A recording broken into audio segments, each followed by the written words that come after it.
We flew into Hobart Airport, and by the time we got settled, it was dark and very quiet. Although we were able to have a fantastic meal of oysters. The next morning we saw the Mona ferries and headed to the Mona Museum for a real experience.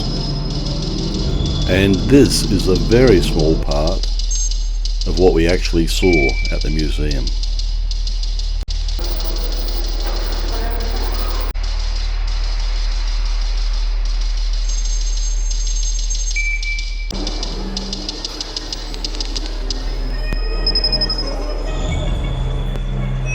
The amount of work that went into the exhibitions was amazing. And then we're on the road exploring. How did we film this? In our small and very sporty car, travelling around was a breeze. I don't think these wombats even noticed we were around.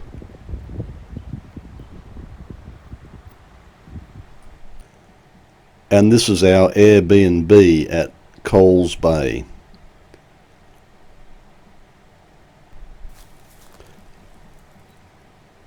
On low tide, I'm told that it's possible to collect your own oysters.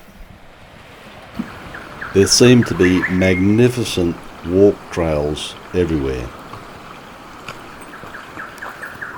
Here we see the wildlife photographer in his natural habitat. We went to a place called Pub in a Paddock, and one of the attractions was this cow, 996.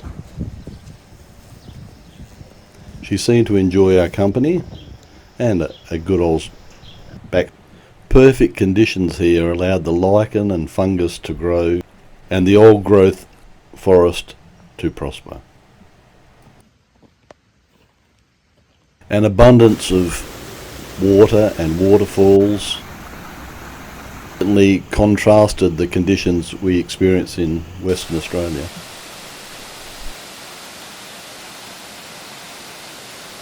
I wonder how long this shack has been here. We passed the Get Shucked sign and headed down for a lesson in how they grow the oysters. We learnt a lot about oysters, and we ate quite a few oysters as well, I must say. And James decided to cook us up a feast, and it certainly was. Next stop was the Bay of Fires. The rock formations and the orange lichen was amazing. James entertained us all with a display of his rock climbing skills. Well done, James.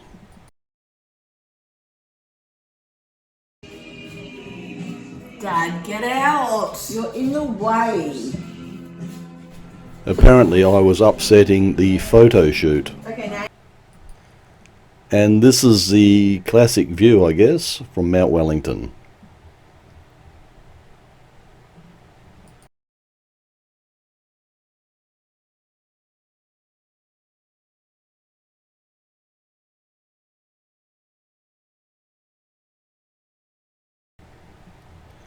We drove through this town on the way to the Bruny Island ferry.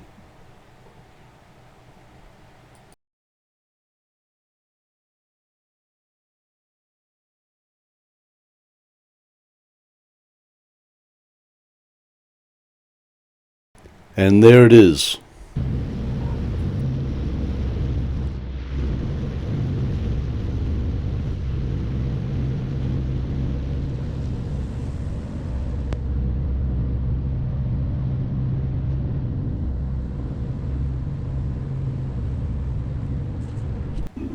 A bit more great driving, and then we headed for the Port Arthur ghost tour. And it was cold. And no, this wasn't the ghost, this was our guide. We'd heard about a family of white wallabies, and we found them. They do exist. This is Adventure Bay, where the white wallabies exist. This is another example of one of our Airbnbs. What a fabulous place. And yes, we used the spa, and happily the owners had the heater on for us because it was a very chilly night. This treetop walk should be on everyone's itinerary. It was well worth doing.